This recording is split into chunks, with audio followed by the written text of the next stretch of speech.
अस्सलाम वालेकुम, मैं हूं मोहम्मद इब्राहिम राना।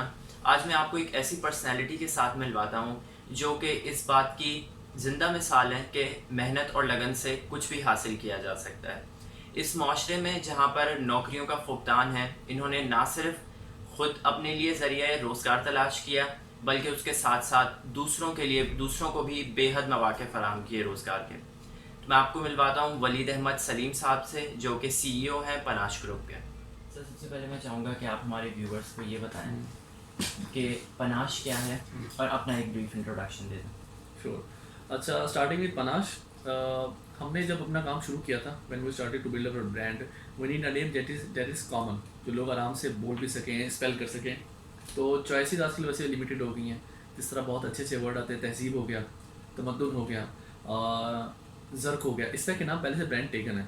तो हमें फिर अपना नाम एक नया बनाना था। और अगर देखें तो कुछ ब्रांड जिनका दराज हो गया, अलमीरा हो गया। अलमीरा अच्छा था लेकिन दराज थोड़ा कॉमन हो जाता है, तो we had to search for a name. तो हमने कहा कि उर्दू और इंग्लिश से बाहर निकलते हैं और स्पेनिश और फ्रेंच की तरफ जाते हैं, वहाँ से कोई वर्ड निकालते हैं। इंडिया में पनाश का एक बहुत बड़ा ब्रांड नेम है, लेकिन पाकिस्तान में नहीं था और उनका स्पेल भी डिफरेंट था, PANACHE। अब जब हमने यहाँ पे फोकस शुरू किया ब्रांड के नेम के साथ, पनाच हमने कहा PANACHE, तो जो मिडिल क्लास उन्होंने पनाची पनाची बोलना शुरू कर दिया। अब वर्ड बहुत अच्छा, उसका मतलब क्लास, स्टाइल, पर्सनैलिटी था। हमने सोचा चलो इसको स्विच करें। हमने बोला पनाश जो वर्ड असल बंदा है वो PANSH होता है, इससे करके टच करते हैं। लोगों ने सेम बोलना शुरू किया और उसका उर्दू में भी बहुत प्यारा लिखा जा रहा था। जब पनाश बोल रहे थे ना, तो शीन को जब हम गोल कर रहे थे, बहुत प्यारा लिखा जा रहा था। तो हमने कहा इससे बेस्ट कुछ नहीं हो सकता, क्योंकि हमारे जो ब्रांड की थीम थी, हमने स्टार्ट में जो रखी थी वो ब्लैक एंड रेड थी। क्लास, पर्सनैलिटी थोड़ा डार्क करके, लेकिन डिफरेंट दिखना चाहिए। तो उस पर फिर ये वर्ड हमारा पनाश, स्टाइल, क्लास, पर्सनैलिटी बहुत प्यारा बैठ रहा था। तो वे एग्रीड ऑन इट, और हमारी कोर टीम के 6 लोग और 100 लोगों का फोकस ग्रुप, सब ने इसको बोला कि ये वर्ड ठीक है। हमने कहा चलें इसे बिस्मिल्लाह करते हैं। फिर आगे सेकंड पार्ट था क्वेश्चन का आपका, पनाश किस चीज़ में डील करता है, बिजनेस है? बेसिकली हमने जब स्टार्ट किया था तो ये B2B का था, कि हम लोग था इंटरमीडिएट बन जाते थे होलसेलर और रिटेलर के बीच में। जब हमने शुरू किया था तो हमने स्टार्ट किया था जामल क्लॉथ की मार्केट्स हो गई, हैदरी की मार्केट्स हो गई। यहाँ पे बहुत सारे वेंडर्स होते हैं वेडिंग ड्रेसेस के, जिनको मतलब बना के बैठ जाते हैं और सिर्फ और सिर्फ एक सीज़न में उनकी सेल होती है। हमने बोला कि इनके ब्रांड का जरा एक्टिव करें, जैसा मॉल हो गया, इनसे कनेक्शन करवाएं कि उनका माल मतलब 24/7 और 365 डेज उनका चलना शुरू हो जाए, रेगुलेशन में रहे। क्योंकि कराची का सीज़न शादियों का डिफरेंस है और पंजाब का डिफरेंट है। तो हमने वो काम शुरू किया। We started in January 2018। I was still in IBA और मेरे फाइनल एग्जाम्स भी रहते थे। तो हमने 4 लोगों की टीम से शुरू किया और हमने कोलैबोरेशन करना शुरू किया। जब हमने ये शुरू किया, मेरा अपना बैकग्राउंड था टेक्नोलॉजी का, मुझे टेक के एक्सपेंसिव आइटम पसंद थे, मैं उनमें डीलिंग करता था। लेकिन जब हमने शुरू किया तो ये जो गैप था ना, वो ऐसे बन गया कि अगले बोल रहे थे कि हम CEO से परमिशन लेंगे, हम ये लेंगे, वो लेंगे। अब एक तरफ बैठा हुआ डायरेक्ट सेलर, मतलब जो हमारा मैन्युफैक्चरर था, वो डायरेक्टली डील कर रहा है, और अगले तरफ से मैनेजर्स आ रहे थे। हमने बोला ऐसे तो काम नहीं होगा, हमें अपना कुछ बनाना पड़ेगा। क्योंकि वहाँ से हम अगर जा रहे थे ना 10 रिटेलर्स के पास, मैन्युफैक्चरर्स के पास, तो 10 के 10 एग्री कर रहे थे कि बिल्कुल हम लोग काम करना चाहते हैं, हमें कंप्यूटर यूज़ करना नहीं आता, हम लोग ऑनलाइन आना चाहते हैं। हमने कहा ठीक है, फिर वही स्टार्ट हुआ। फिर वहाँ से हमने अपना B2C शुरू किया, वेडिंग और फैशन आइटम्स फीमेल्स के, वहाँ से स्टार्ट हुआ। लेकिन वक्त के साथ साथ फिर पनाश एक पनाश ग्रुप बन गया। हमने इसमें 8 कंपनीज इंक्लूड कर ली, पाकिस्तान, इंटरनेशनल, टेक हो गया। अभी हमने मैड मोनार्की का प्रोडक्शन शुरू किया है। पनाश TV हम लोग शुरू कर रहे हैं वेब सीरीज़ पे। पनाश इंस्टीट्यूट ऑफ एक्सेलेंस बहुत बड़ा ब्रांड बन चुका है। बुटीक हमारा एक ब्रांड आ चुका है जो हमारी ऑफलाइन शॉप सेलिंग है। तो पूरे बनाते बनाते हमारे 8 ब्रांड बन गए। तो पनाश एक ऐसा ग्रुप की सूरत इख्तियार कर गया। पहले हमने स्टार्ट किया था एक ऑफिस से, now we have 6 office only in Karachi with Sunday classes for institute of excellence as well. तो ये सारा का सारा जो भी है ना, ये नई लोकेशन पे हम लोग इसी साल कोविड में शिफ्ट हुए थे। अगर हम बोलें कि पनाश ग्रुप का क्या है, तो पनाश ग्रुप का भी सिर्फ 11 महीने में है, but we are growing at a very exponential rate. अगर हम उस पर कैलकुलेशन जब करते हैं तो इस वक्त हमारा जो रेट आ रहा है वो 210% आ रहा है। इससे हम लोग इंक्रीज़ करते जा रहे हैं विद एवरी मंथ। सही, ठीक है। तो सर भी बेसिकली एक ई कॉमर्स के साथ साथ इंस्टीट्यूट भी है, और मीडिया के बेस में आ गया है, जैसे मैड मोनार्की आ गया, प्रोडक्शन हाउस, ट्रेनिंग्स आ गई हमारी। तो डिफरेंट चीज़ों का एक मर्ज बन चुका है, ये एक चीज़ नहीं रहा। लेकिन हर ब्रांड की अपनी आइडेंटिटी है। अगर हम बनाश पाकिस्तान का नाम लेते हैं ना, तो उसमें पाकिस्तान और इंटरनेशनल की सारी प्रोडक्ट्स आ जाती हैं। जिसमें हम लोग 8 कंट्रीज को कैटर कर रहे हैं, जहाँ पे अपने शिपमेंट्स हम लोग करते हैं। तो ये एक बन गया। इंस्टीट्यूट ऑफ एक्सलेंस है, उसमें हम लोग इस वक्त 27 कोर्सेज करवा रहे हैं, जिसमें 7 सिर्फ डिप्लोमास हैं, 3 और 6 मंथ्स के। और हमारी अभी गवर्नमेंट से भी रजिस्ट्रेशन हो जाएगी, इंटरनेशनल भी 2 हमारे से चल रही है। असल में ये है कि जब भी रजिस्ट्रेशन करवानी होती है ना, हिस्ट्री चाहिए होती है।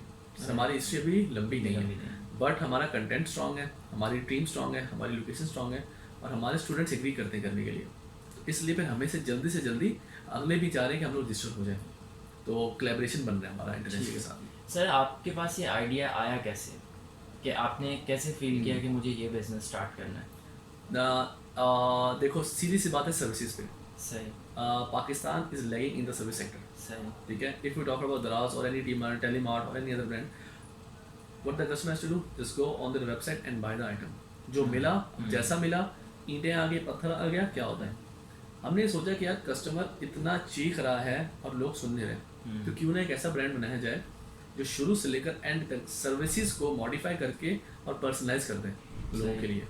अगर मैं बात करूँ बनाज पाकिस्तान में, अगर हमने कोई ऑर्डर शिप करना होता है तो दराज की तो कॉल भी नहीं आती कि ऑर्डर हो गया। एक मैसेज आता है हमारा, पहले मैसेज आता है, फिर उसको कॉल की जाती है, फिर उसकी कंफर्मेशन की जाती है, फिर प्रोडक्ट को इन हाउस किया जाता है, फिर वो पिक्चर्स दिखाई जाती हैं, फिर वीडियो बनाई जाती है, उसकी शिपिंग की पिक्चर्स देखी जाती हैं कि इस तरह शिप किया जा रहा है, ऊपर सील लगाई जाती है कि अगर किसी ने कुछ छेड़खानी की रास्ते में तो सील टूटी हुई मिलेगी आपसे, जो हमारी पर्सनलाइज होती है। और वहाँ तक पहुँचते आइटम इतनी बार हमारे कस्टमर से बात हो जाती है, वो सेटिस्फाई हो जाते हैं कि जो मिल रहा है ना सही मिल रहा है। सही। दूसरा पार्ट, अगर कराची पे बात करूँ, कराची पे हमने क्या किया, अगर कोई एक शर्ट ऑर्डर करता है और वो कह रहा है 40 की शर्ट मुझे चाहिए ब्लू में, हम लोग 4 शर्टें और भी भेज देते हैं डिफरेंट कलर्स की और डिफरेंट साइज़ की। मतलब एक आइटम में 10 आइटम चले जाते हैं। इससे होता ये है कि वो बंदा वहाँ पे आधा घंटा खड़ा रहता है। सही। आप पहनो, ट्राई करो, पसंद करो अपने ही इन्वायरमेंट में, क्योंकि लोग क्या कहते हैं, हम लोग किसी बाहर के शॉप में जाके ड्रेस रूम में ट्राई नहीं करेंगे, उसके अपने बड़े सिनारियोस बने हुए, बड़े केसेस हैं, तो वो घर पे ही कर लेते हैं और वहीं के पसंद कर लेते हैं। अब जब सर्विस को इतना कस्टमाइज कर देते हैं ना, तो अगला बंदा ईज में आ जाता है, और जहाँ 1000 होना होता है वहाँ ईजिली 2000 हो जाता है। सही। तो सर्विस के बेस पे हमारा जो नंबर्स है ना, वो इंक्रीज़ कर रहे हैं। इसीलिए इस साल जब हमने अपना पूरा रेगुलेशन किया था कि पनाज पाकिस्तान ने कितना किया है, तो वो ओनली हैड 11% रिटर्न्स। ठीक है, 89% हमारे डिलीवर्ड थे, और रिटर्न में भी जो आए थे, कुछ लोगों ने, जाहिर से कुछ लोग तो फैक्टर्स हैं जो रिजेक्ट करेंगे, उन्होंने किया, बाकी जो आए थे वो रिटर्न्स पे आए थे कि सर साइज़ का इशू है, हम भिजवा दें। अब वहाँ पे हमने सर्विस अच्छी कैसे की, लोग बोलते हैं कि हम लोग नहीं कर सकते, हम बोलते हैं सर एक तरफ का आप दे देते, दूसरी तरफ का हम दे देते हैं। सही। ठीक है, रिटर्न पे अगर हमने आज 100 का नुकसान कर लिया, तो कल ये बंदा हमें 2000 का फ़ायदा दे देगा या 10,000 का फ़ायदा दे देगा। इसलिए हमारे रिपीट कस्टमर से नंबर बहुत ज़्यादा है। बिल्कुल, ये तो यूएसपी हो गई आपकी, क्योंकि अभी तक ऐसा कोई भी ऑफर नहीं कर रहा है एग्जैक्टली, बिल्कुल। कि वो साथ में भी और भी आइटम्स भेजें कि अगर कस्टमर को वो पर्टिकुलर आइटम पसंद ना आए तो वो दूसरा भी सेलेक्ट कर ले। इसीलिए हमारा प्लान ये है कि नेक्स्ट 5 ईयर्स में सिर्फ एक कराची के लिए सर्विसेज नहीं होंगी, नेक्स्ट 1 ईयर में हम ये पूरे मेजर सिटीज़ ऑफ पाकिस्तान में कर देंगे, क्योंकि हम लोग अपने वहाँ आउटलेट्स खोल रहे हैं। क्योंकि बहुत सारे सप्लाईज इस वक्त भी ऐसे हैं पूरे पाकिस्तान में जो ऑनलाइन नहीं आ सकते। ठीक है, digital marketing, digital media is the next thing. सही। वो खुद नहीं आ सकते तो हमें उन्हें लाना पड़ेगा। यही प्रॉब्लम है कि कुछ रिटेलर्स ने जिन्होंने सीख लिया वो ऑनलाइन चले गए, and they are making big monies out of it. सही। At a expense of low. अगर हमें पता है कि 500 का आइटम इस मार्केट में 2000 का भी करें, सो ये रैशनलाइज होना ना वो प्रॉफिट। ठीक है, और मार्केट को डिस्ट्रॉय किया जा रहा है, क्योंकि क्वालिटी तो वो 500 वाली है ना, 700 की प्राइस जस्टिफाइड होती है, 2000 की जस्टिफाइड नहीं होती।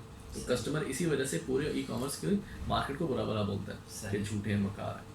तो हम लोग वो एक नया ट्रेंड शुरू किया हुआ है कि इसको सर्विस की वजह से बेहतर करें और अच्छे तरीके से लेके जाएं। बिल्कुल ठीक है सर, मुझे एक और सवाल आपसे ये पूछना है कि जब भी हम कोई बिज़नेस स्टार्ट करने का सोचते हैं, कोई इनिशिएटिव लेने का सोचते हैं, so there is an element of fear which stops us from doing something. बिल्कुल है, बिल्कुल। तो जब आपने स्टार्ट किया, आपके अंदर भी एक डर होगा कि अगर मैं ये काम करता हूँ तो मैं फेल ना हो जाऊँ, तो आपने उस डर को ओवरकम कैसे किया? देखो, डर जो थे ना, मुझे 3 किस्म के डर मिले थे जब मैं शुरू करने वाला था। पहले, इतनी एजुकेशन लेने के बाद जॉब स्टार्ट ना करना, जीरो से करना। दूसरा कि काम आता नहीं है, पहली बार शुरू कर रहा हूँ, ठीक है। और तीसरा पैसा कि कितना लगेगा। ये 3 डर हमारे शुरू में थे। पहला डर में फैमिली ने बहुत रोका, सेकंड में किसी बैंक वगैरह ने साथ नहीं दिया, और तीसरा अल्लाह की करने की टीम अच्छी मिल गई, तो उस पर शुरू हो गया। अब ओवरकम यार वक्त के साथ होता है, एक भरोसा होता है अपनी कैपेबिलिटीज़ पे, वो रख के चलना होता है। उसके बाद मुझे आप कोई काम नहीं कर सकते, ठीक है। भरोसा अपने में था, कमिटमेंट भी थी। फाइनेंसिस का हुआ शुरू में, अभी भी होता है यार, क्योंकि मंथ कभी अप होते हैं कभी डाउन होते हैं। कभी कंपेटिटर इतनी बड़ी कैंपेन लॉन्च कर देता है कि हमें अपना भेजा हुआ माल वापस मंगाना पड़ जाता है, क्योंकि प्राइसेस इतनी लो कर देते हैं। तो कस्टमर बोलता है कि भाई अभी 400 का आइटम आपसे ले रहा हूँ, 300 का वहाँ से मिल रहा है, मुझे नहीं चाहिए, मैं वहाँ से 300 का ले लूँगा। होता है, अप एंड डाउन तो चलते रहते हैं, बट एक वो कमिटमेंट होती है कि जो मैं कर रहा हूँ ना, मुझे उस पर सेटिस्फेक्शन है। सही। और फियर का हमेशा काउंटर पार्ट होता है आपका शौक। पैशन, बिल्कुल। पैशन है तो फियर तो होगा, लेकिन ओवरकम करने की पावर आ जाएगी। सही। इसलिए हम देखते हैं कि पाकिस्तान में लोग जितनी जॉब्स करते हैं ना, स्विच क्यों करते हैं? पैशन नहीं पैशन नहीं होता। है। देखो, पैसा रिक्वायरमेंट सबकी है, लेकिन पैसा वो चीज़ है जो जितना ज़्यादा हो उतना कम हो, ठीक है। और पैशन वो चीज़ है कि अगर पैशन पे चल लो, लेकिन पैशन भी ज़्यादा स्मार्टली हो। अगर आप समझें कि मार्केट में इस वक्त 1000 बंदा बैठा हुआ, सबको गिटार आता है, और आप बोलते हो मेरा पैशन गिटार बताना है, तो ये फिर अक्लमंदी ना हो। आपको अपनी सर्विस को मॉडिफाई करना पड़ता है। पैशन था, शौक है, मीडिया का शौक था, मार्केटिंग का शौक था, ट्रेनिंग करवाने का शौक था, ई कॉमर्स अपना शौक था पूरा, उस पर शुरू किया। तो आस्ता आस्ता फियर अभी भी है, अभी भी डर है। कभी कभी ये भी कहते हैं कि नेक्स्ट मंथ हम क्या करेंगे, बट वो एक चीज़ है कि यार जो कर रहे हैं ना, वो लोगों को पसंद आता है, ठीक है। तो आज के अगर 1 साल मैंने मेहनत कर ली, तो अगले के 3 साल मेरे अच्छे जाएंगे।